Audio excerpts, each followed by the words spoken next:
Boa noite, meus irmãos. Estamos reunidos aqui nesta noite para adorar ao nosso Deus.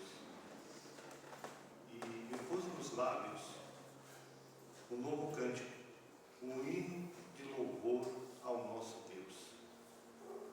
Dá-me entendimento e obedecerei a tua lei. De todo o coração a porei em prática. Faze-me andar em teus mandamentos, pois neles tenho prazer.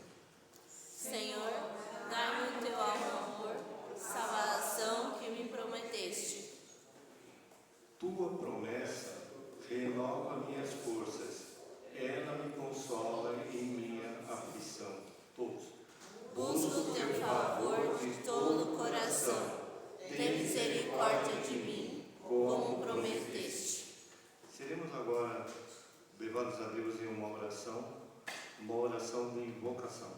Eu convido a nossa irmã Aline para nos conduzir nesta oração. Senhor Deus, misericordioso Pai, que privilégio, Senhor, é estar na Tua presença, que privilégio é poder termos liberdade, Senhor, de Te adorar publicamente. Nós sabemos que muitos dos nossos irmãos não têm esse privilégio, Senhor, mas nós agradecemos a Ti, Senhor, porque sabemos que o Senhor está aqui no nosso meio e pedimos, Pai, que mesmo que nós sejamos pecadores, que o Senhor nos dê a graça da Tua presença, que nós sejamos contemplados com o Teu Santo Espírito, que nos instruirá com a Tua palavra, que os nossos corações, Pai, sejam amolecidos, Senhor, e as verdades do Evangelho nos confrontem, Senhor.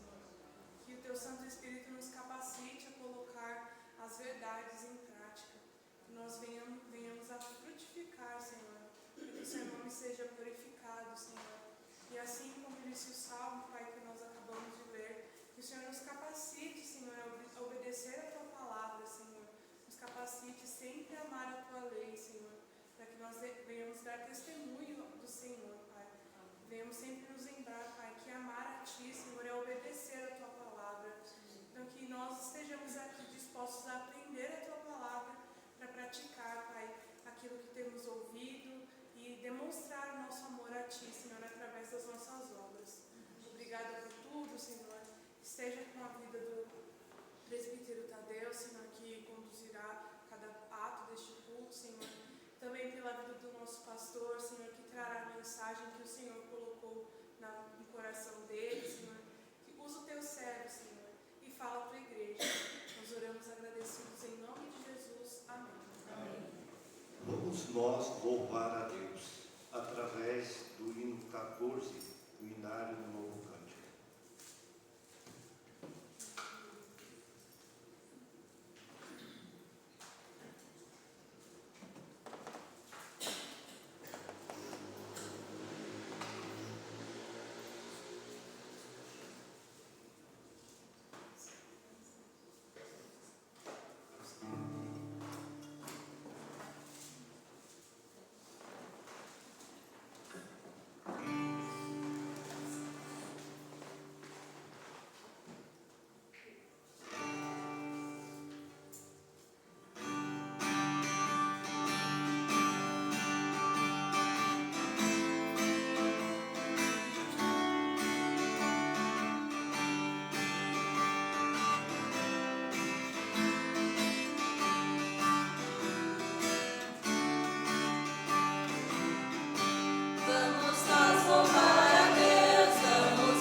confessamos a Deus o nosso pecado. Ajuda-nos, ó Deus, de nossa salvação, pela glória do teu nome. Livra-nos e perdoa nossos pecados, pela honra do teu nome. Todos. Ouve os gemidos dos teus obreiros, pois teu grande poder salva os condenados à morte. Então nós, teu povo, ovelha do teu pasto, para sempre te daremos graças e louvaremos a tua grandeza por todas as gerações.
Graça e paz, amados irmãos. Que o Senhor ilumine nosso coração, nossa alma, para que assim entendamos a santa palavra que Ele nos trará nesta noite. Que o Senhor nos dê forças e ânimo para continuarmos a nossa jornada. Nós iniciaremos nesta noite uma série nova. Espere no Senhor, apenas espere, no livro de Abacuque. Domingo passado nós falamos do livro de Naum, e na ocasião eu citei o nome de um rei chamado Manassés.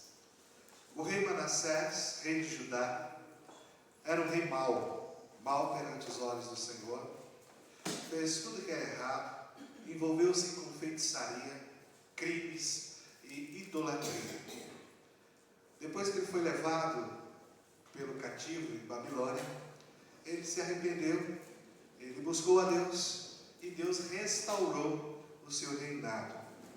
Contudo, o reinado ficou fragmentado.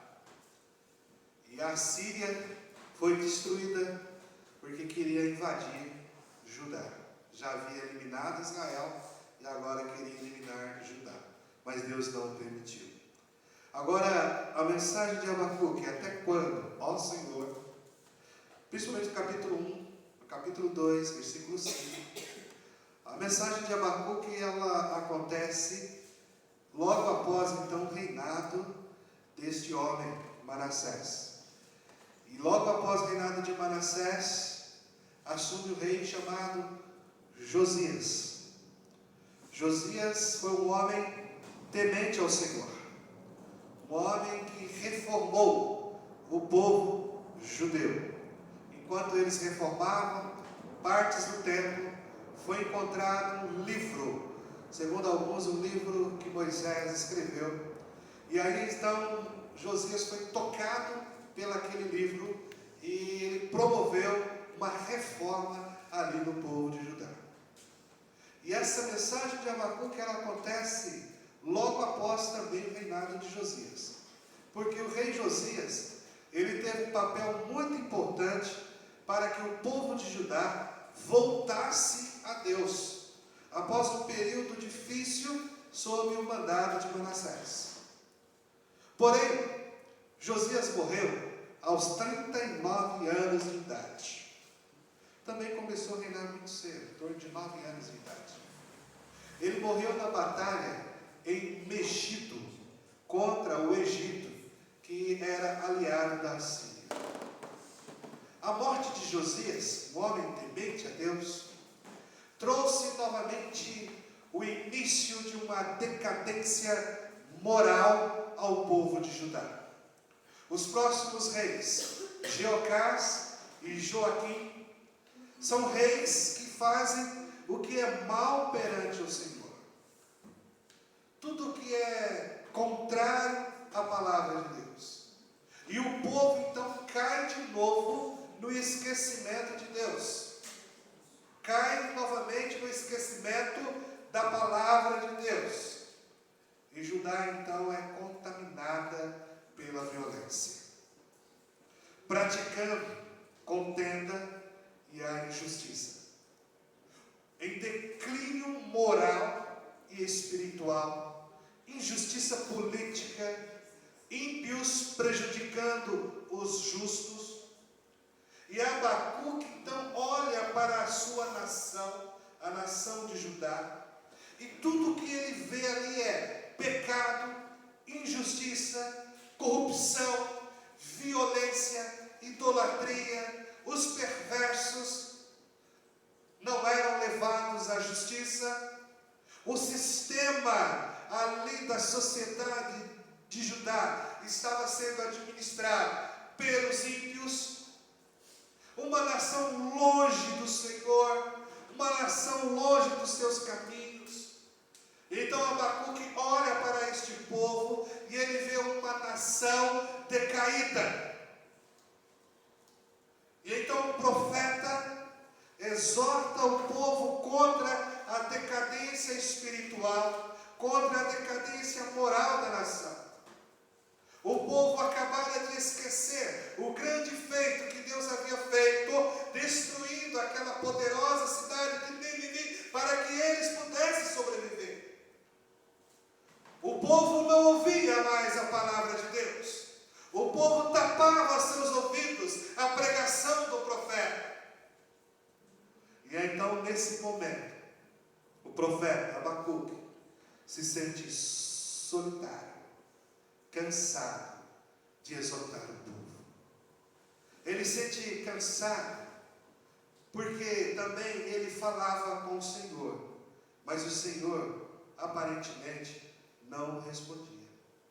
Abacuque está indignado com o pecado e a situação da sua nação, pois ele conhece ao Deus o Deus que ele serve. Ele sabia das exigências que a santidade de Deus exigia do seu povo. Ele sabia. Por isso o profeta estava preocupado com a condição moral e espiritual do povo.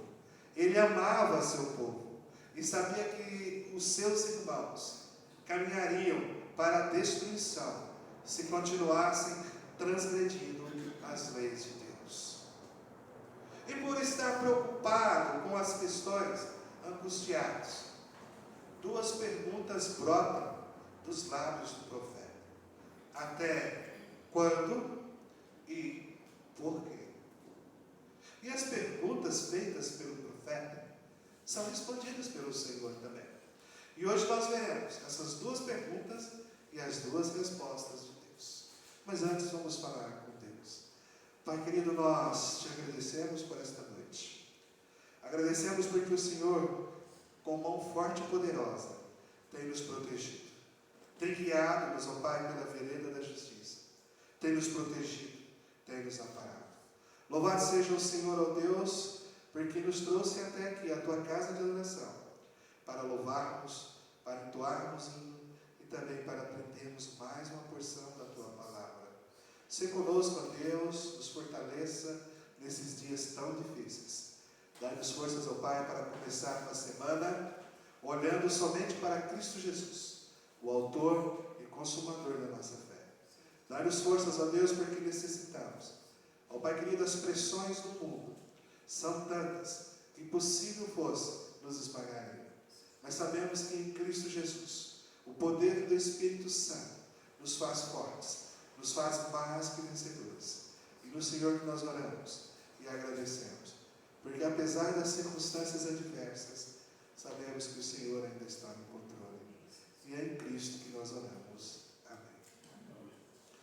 Primeira pergunta, a busca por Deus em tempo de crise.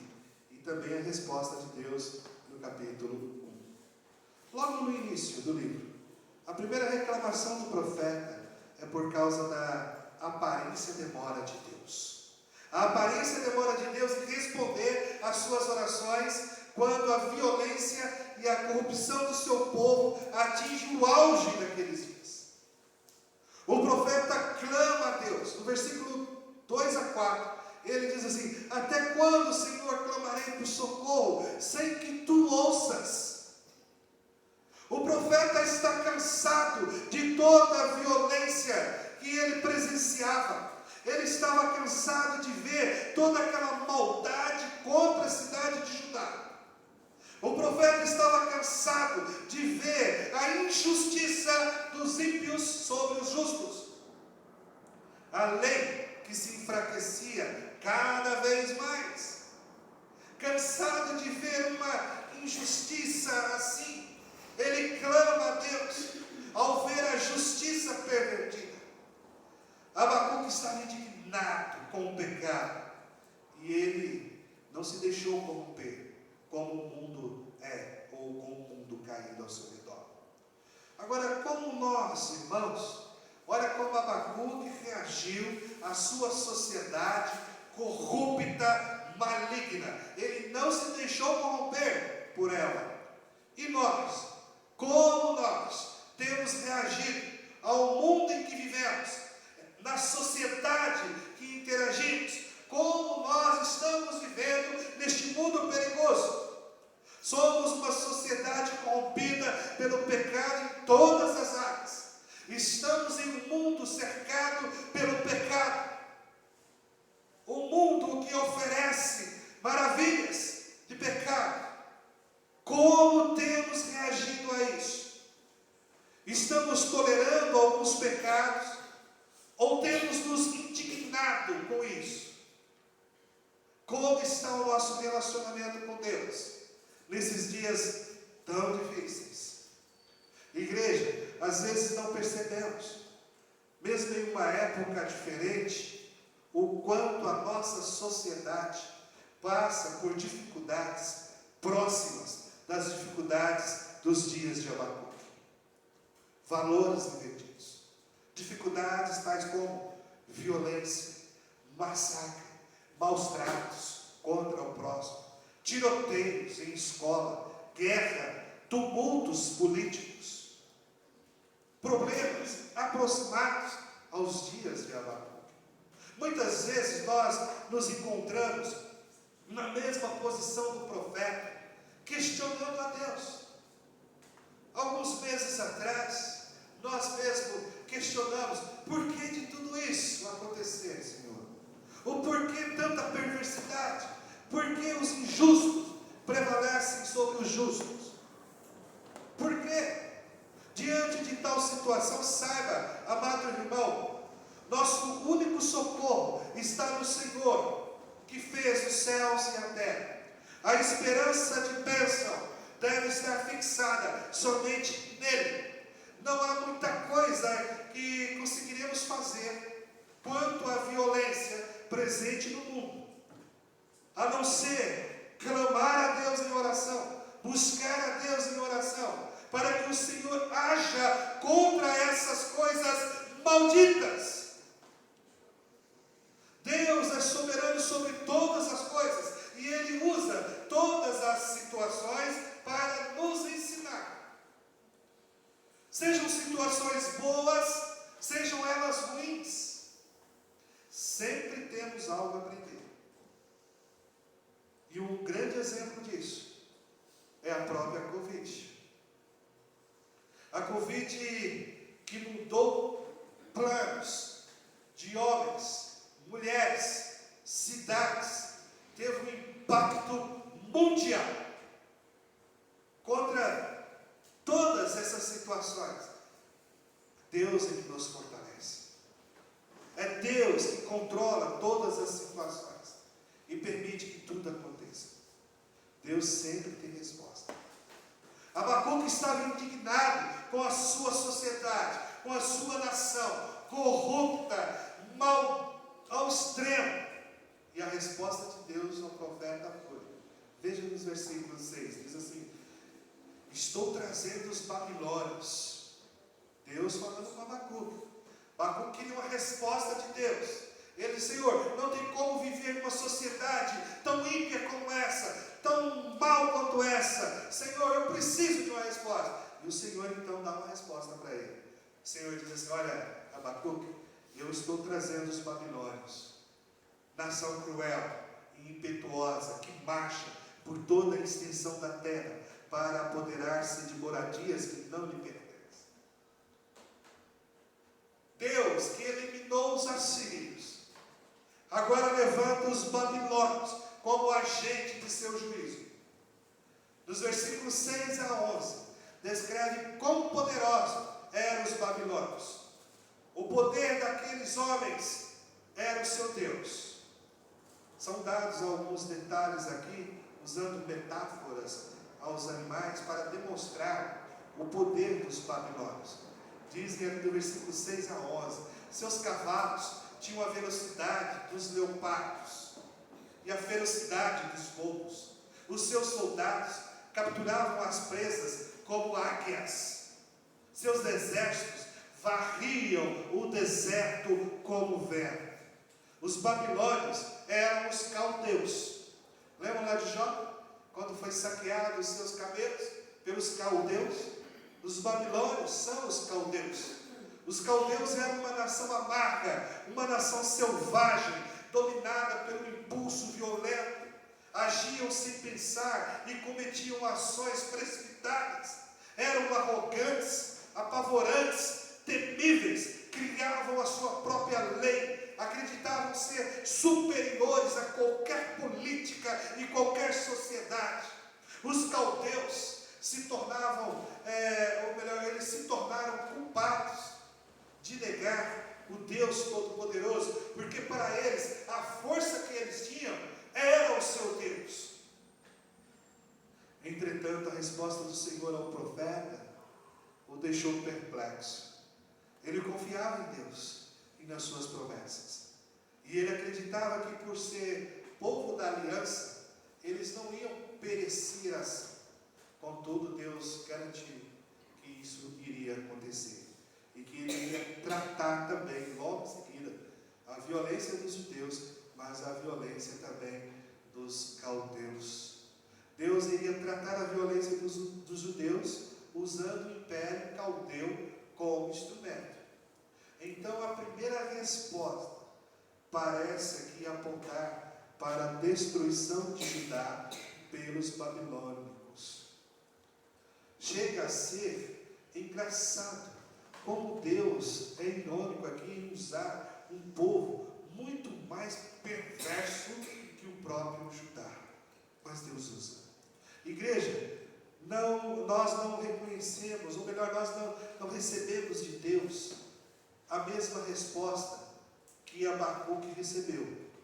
Mas olha, nós podemos tomar o exemplo dele e nos colocar em oração, pois de alguma maneira Deus irá nos responder. Quando nós clamamos, Deus responde. Talvez não como lá no caso de Abacuque, mas Deus responde.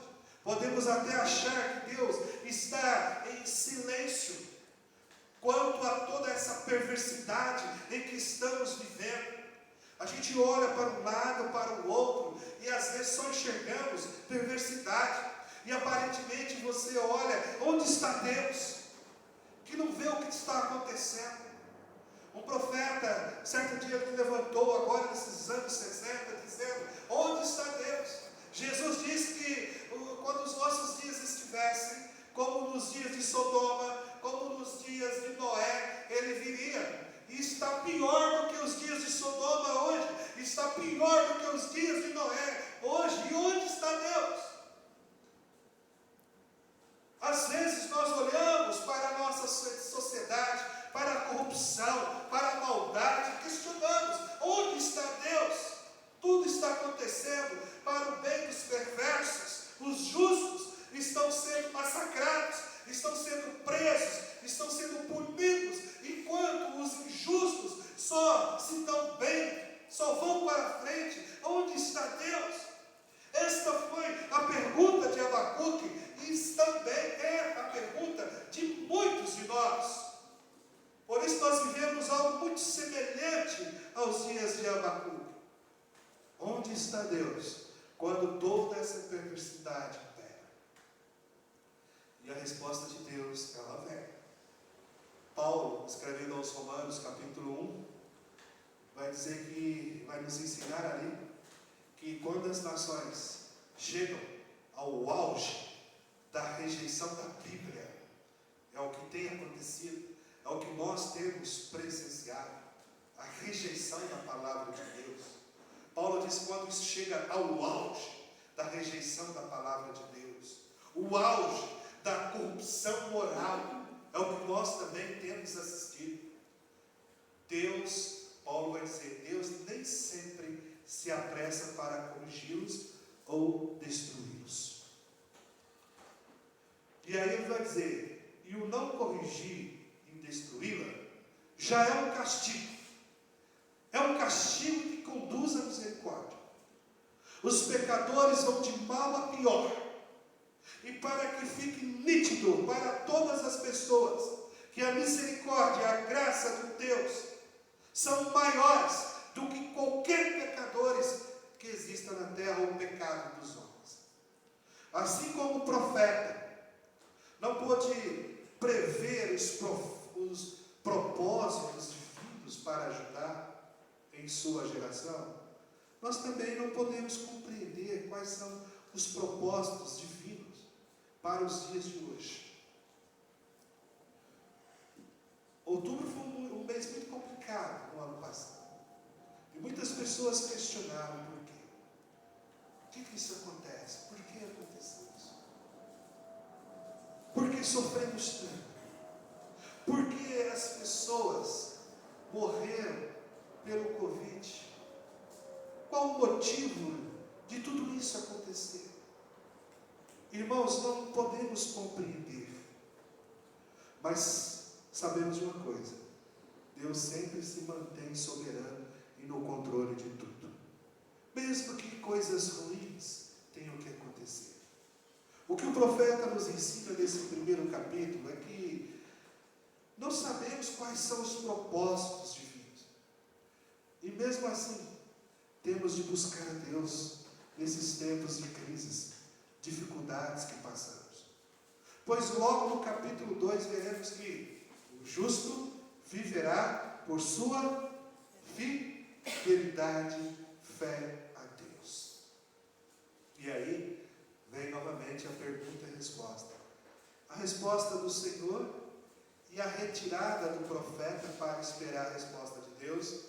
No capítulo 2, do versículo 1 ao 5, ali nós temos esta mensagem.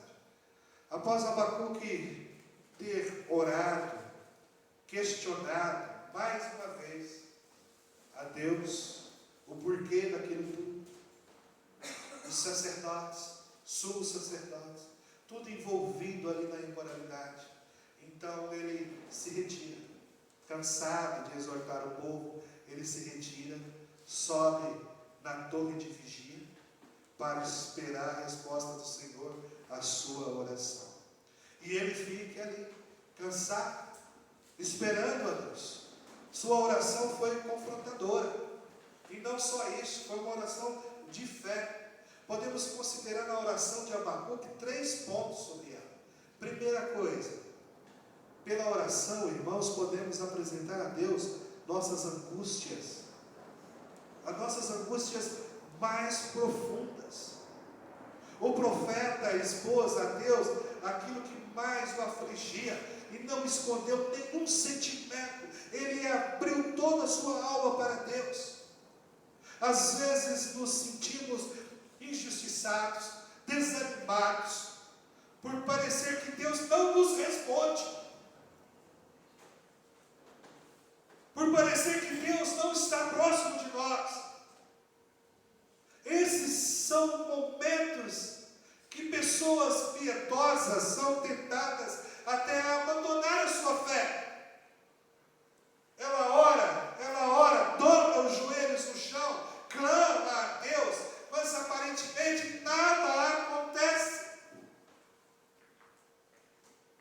Mas o profeta nos ensina que o justo viverá pela fé.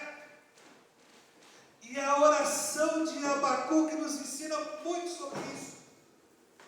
Sobre aqueles momentos em que estamos prestes a jogar a toalha, desanimar, achar que Deus não está nem aí para os nossos problemas. Abacuque está cansado, certo sentido desanimado, mas a sua oração é uma oração de fé e Deus nos responde. Outra coisa que nós aprendemos na oração de Abacuque é que pela oração podemos ganhar ou obter discernimento dos propósitos de Deus. Abacuque ora e espera. Sabemos que Deus responde, sabemos que Deus fala conosco. Ele fala através de situações, Ele fala através do seu Santo Espírito, mas Ele fala. Ele está falando com o profeta agora. Pela oração de Abacuque, podemos também ver uma luz sobre o futuro. Abacuque recebeu uma visão do Senhor depois de sua oração. E através das nossas orações, Deus nos direciona conforme a sua vontade. Deus pode se revelar a nós de maneiras diferentes. Deus está trabalhando, irmãos, a todo tempo. Não se engane. Quando Ele parece estar em silêncio, Ele está trabalhando. Enquanto o justo confia na palavra, ele vive pela fé na palavra. E é liberto da morte pela sua fé na palavra. Viver pela fé. Mas o que é isto? O que significa viver pela fé? Irmãos, viver pela fé significa esperar em Deus. Abacuque se colocou em posição de espera, como um soldado na torre de vigia, à espreita de algum ataque que poderia vir. Ele esperou no Senhor, atento, confiante. Pode até soar um pouco estranho para a gente, mas o sentido aqui é que Abacuque estava em uma batalha com Deus. O versículo 1 do capítulo 2 diz assim: subirei até a minha torre de vigia e ficarei de guarda. Ali esperarei para ver o que Deus diz, que resposta Ele dará à minha queixa. Abacuque temia a Deus, mas ele também sabia que tinha ido longe demais ao questioná-lo, se colocando em uma posição que pudesse argumentar com Deus. E então, em suma, Abacuque, como dizem, é gente como a gente. Também questionamos. Ou chegamos a perguntar a Deus o porquê de certas coisas acontecem na nossa vida e ao mundo ao nosso redor. Mas mesmo perplexo, Abacuque esperava em Deus e confiava na resposta de Deus. Podemos e devemos derramar toda a nossa queixa para Deus. Eu posso perguntar ao Senhor então, até quando? Até quando isso vai acontecer ou vai demorar? Posso? Pode. Mas, irmãos, jamais esqueça que Deus nos dará a sua resposta. E devemos viver pela fé. Espere sempre no Senhor. Viver pela fé significa obedecer a Deus. Viver pela fé não consiste apenas em esperar em Deus, mas também obedecer. Abacuque aguardou a resposta do Senhor e ela veio. Olha o versículo 2. Então o Senhor me diz, capítulo 2, verso 2: escreva a minha resposta em tábuas, para que se possa ler depressa e com clareza. A resposta do Senhor não seria só para Abacuque, mas também para todo o povo de Judá. Pois a profecia iria acontecer muito tempo depois, não era naqueles dias. Por isso era necessário preservar a profecia, para que ela fosse lembrada. A profecia então deveria ser escrita na madeira e ser lida sempre. A profecia poderia ser lida até por quem passasse por ali correndo. Essa era a ideia. Escrever um outdoor, a profecia de Deus. E todos que passassem por ali iriam ler e sempre memorizando, porque um dia ia acontecer, um dia distante. Eu acho que não se trata aqui de algo até literal, mas indica a ideia de clareza e de preservação, para o futuro. Repare aqui que Abacuque não teve a sua queixa respondida. Deus não respondeu, mas Deus lhe deu uma ordem e ele obedeceu. Isso tem muito a falar conosco, porque talvez não saibamos, muitas coisas acontecem em nossa vida e não vamos saber o porquê delas, mas obedecer é necessário. Precisamos continuar obedecendo. Não deixa de ser uma ordem, mesmo em situações ruins, obedecer a Deus. Viver pela fé. Viver pela fé é obedecer a Deus. Significa também confiar em Deus. O julgamento anunciado aconteceria muito tempo depois, em dias distantes. Por isso foi necessário, foi preciso aqui confiar na profecia. Não tardará, se cumprirá. Porque aos olhos humanos pode parecer tardio, pode parecer que Deus está em silêncio, pode parecer que o cumprimento das promessas divinas estão longe, por causa da espera por muitos anos. Podem ser meses, podem ser alguns anos, décadas. E isso, aos olhos humanos, pode parecer que Deus está longe de todos. Mas não é isso. O plano divino, o cumprimento da promessa de Deus é infalível. A promessa divina não pode ser questionada. Ela irá acontecer. Viver pela fé. Inclusive foi um dos pontos do nosso calvinismo. Viver pela fé. Você olha para a sua sociedade, onde aparentemente Deus não está se envolvendo, e você acha que Deus se distanciou? Não. Ele está trabalhando. Mas o tempo de Deus não é o nosso tempo. Confie, acredite e continue obedecendo.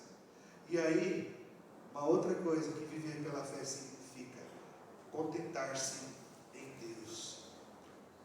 Os soberbos, eles têm um desejo ganancioso e nunca são contentes. Sempre querem mais, mais e mais. É um desejo que nunca tem fim, mas o ganancioso nunca será atendido. Já o justo caminha pela fé em contentamento. O justo aprende a viver contente em toda e qualquer situação. Por isso estamos felizes. Apesar de não ser como nós queríamos, estamos felizes. Paulo disse isso aos Filipenses, capítulo 4, versículo 11. Ele vai falar assim: olha, digo isso, não por causa da pobreza, porque aprendi a viver contente em toda e qualquer situação. O justo entende que a busca na sua vida é o caminho da piedade. Primeira carta de Timóteo, capítulo 6, verso 6. Paulo vai dizer a Timóteo que, de fato, grande fonte de lucro é a piedade com o contentamento. Essa é a nossa vida. A vida do justo. Vida de contentamento e de piedade. Apesar de você olhar em volta e ver todas as coisas que estão acontecendo, aparentemente não há resposta para elas. Veja o que aconteceu com Abacuque. Deus o respondeu. E não foi acontecido naqueles dias, dias mais tarde. Mas aconteceu. As nossas orações, muitas delas são assim também. Algumas Deus nos responde agora, para já. Outras, espere um pouco. Outras, espere mais um pouco. Mas Ele responde. Não podemos deixar de orar. Devemos dobrar nossos joelhos, continuar dobrando e orando e buscando sempre uma resposta de Deus. Irmãos, concluindo, o justo vive assim, porque sabe que não é a força do seu braço que traz justiça.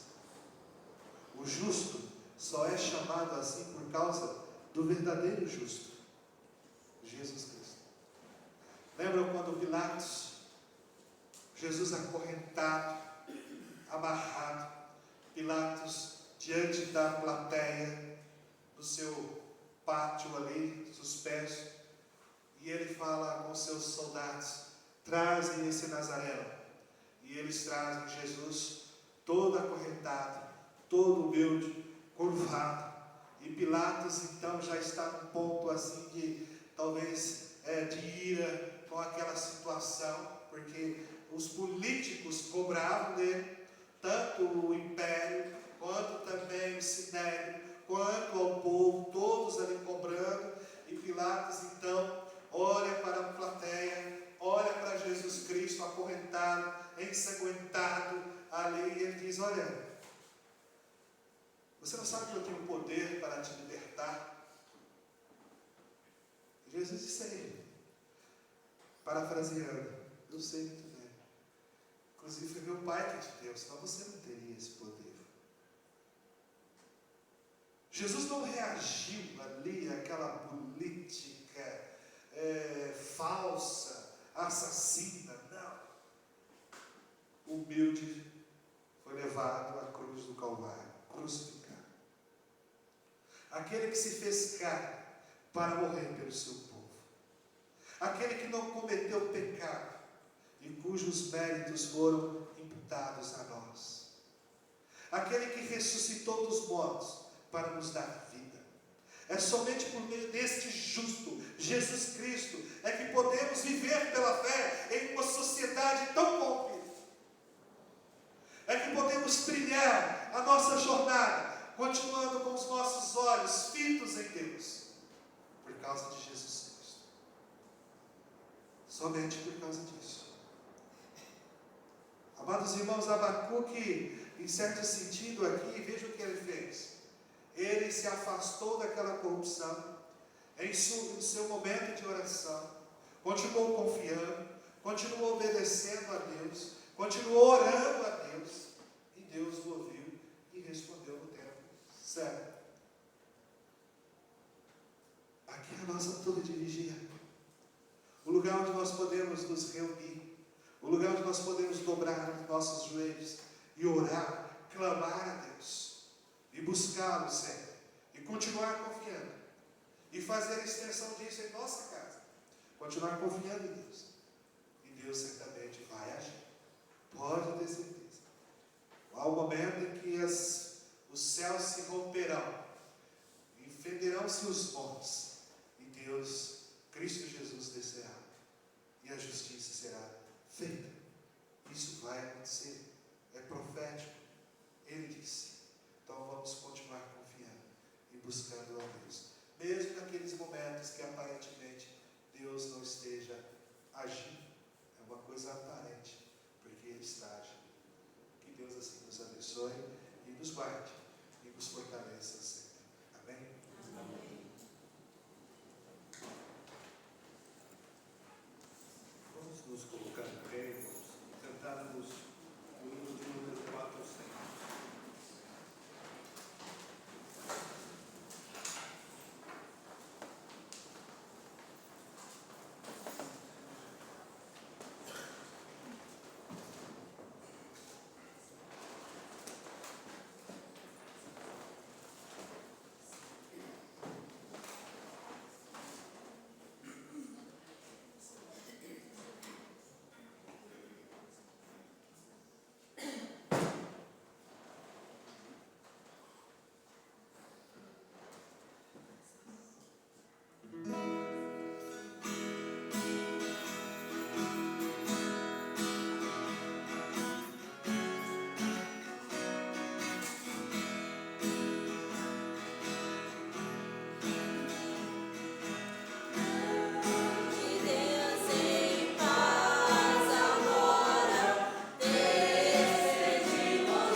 Sabemos, ó Pai, que a cada dia, Senhor, nós vivemos em um mundo atribulado, ó Pai, onde muitas notícias, ó Pai, ruins têm chegado aos nossos ouvidos, ó Pai, e assim, ó Pai, nos entristecidos, ó Pai.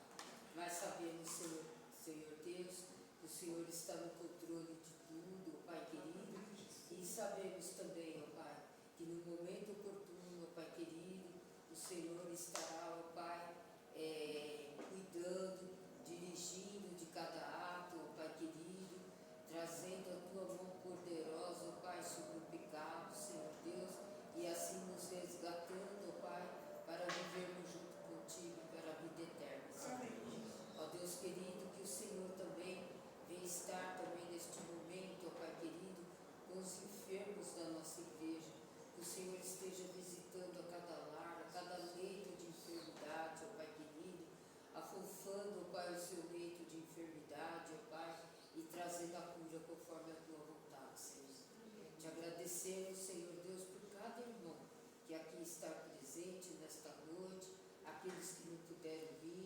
Tu sabes, Tu conheces o motivo de cada um, Senhor Deus. Que o Senhor esteja, continue abençoando a cada lar aqui presente, ó Pai. Porque sabemos, ó Pai, o quanto o Senhor tem cuidado do Teu povo, mesmo em meio às tribulações. Obrigado, Senhor Deus, por todos os hinos que aqui foram entoados, todos os louvores, ó Pai, porque certos, ó Pai, que chegou até Seu trono de graça, um aroma suave e agradável a Ti. Agora, ó Pai, nos despedimos, ó Pai, e peço, Senhor Deus, que o Senhor nos leve, ó Pai, para os nossos lares, ó Pai, debaixo dos Seus paternais cuidados. Em nome do Senhor Jesus, é que nós oramos agradecidos